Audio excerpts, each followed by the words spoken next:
Stitching नहीं करवानी है। इस तरह के रेडीमेड ब्लाउज ले लेंगे लेकिन स्टिचिंग तो करवानी ही नहीं है।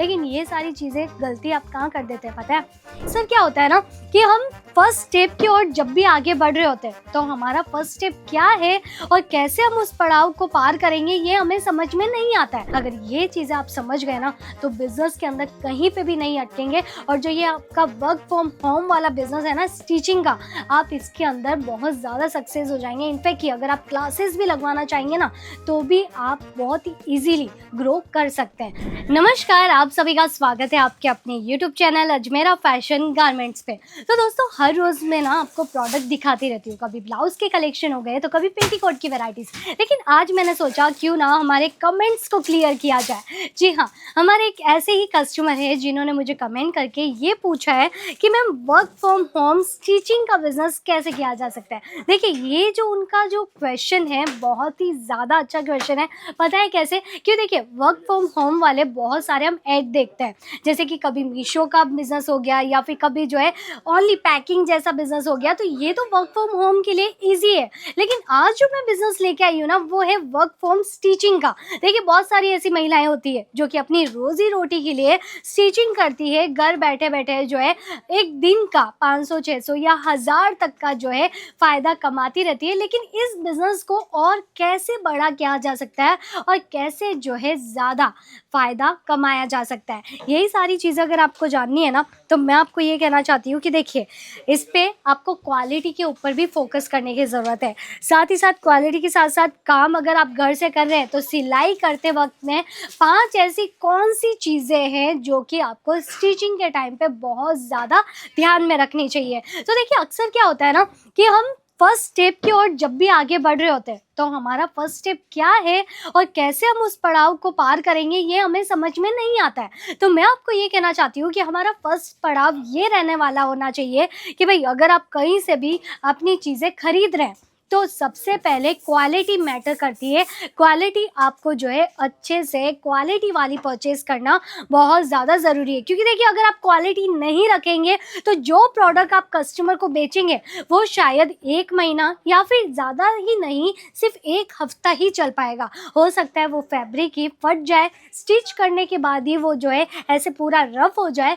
तो ये अगर क्वालिटी आप कस्टमर को देंगे ना तो आपके कस्टमर वहीं के वहीं आपसे टूटते चले जाएंगे और आप बिजनेस के अंदर जो है आगे नहीं बढ़ पाएंगे। लेकिन सेकंड स्टेप हमारा कौन सा रहना चाहिए? तो देखिए सेकंड स्टेप पूरा करने से पहले आपका जो फर्स्ट स्टेप है ना वो ये होना चाहिए कि आप किसी ऐसी ब्रांड के ऊपर फोकस कीजिए जहाँ पे आपको क्वालिटी बेसिस फैब्रिक मिल पाए। क्वालिटी बेसिस जो है ब्लाउज पीस के कलेक्शन हो गए, फॉल के कलेक्शन हो गए, इनफैक्ट कि पेटीकोट के थान के कलेक्शन भी अगर आप लेना चाहते हैं ना तो वो भी बहुत ही ईजिली आपको जो है क्वालिटी के अंदर ही मेंटेन करने चाहिए। क्यों, देखिए अगर हम अपनी ही बात करें तो हम कोई भी दुकान के ऊपर जाते हैं तो हम 4 दुकान क्यों चेंज करते हैं? वो इसीलिए करते हैं क्योंकि हम क्वालिटी फैब्रिक को लेके सेटिस्फाइड नहीं होते, जिस वजह से हमें जो है बार्गेनिंग भी करनी पड़ जाती है और दूसरी दुकान की ओर कदम भी रखना पड़ जाता है। लेकिन ये गलती आप मत कीजिए। अभी सेकंड स्टेप हमारा ये होना चाहिए कि सेकंड स्टेप में जब भी आपके कस्टमर आपके पास में आते हैं कोई भी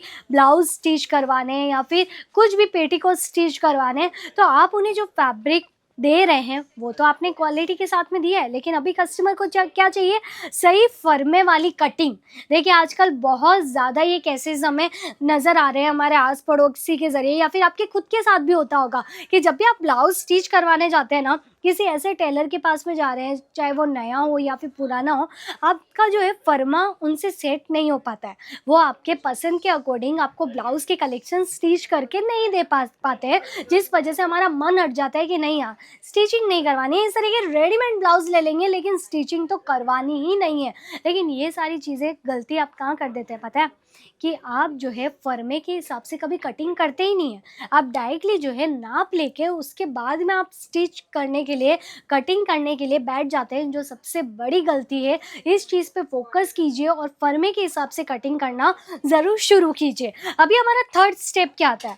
थर्ड स्टेप ये आ जाता है कि जब भी आप कोई भी वैरायटी को स्टिच कर रहे हैं तो उसका जो धागा जो आप यूज़ कर रहे हैं ना वो एकदम मजबूत होना चाहिए और टोन टू टोन धागे का कलर होना चाहिए।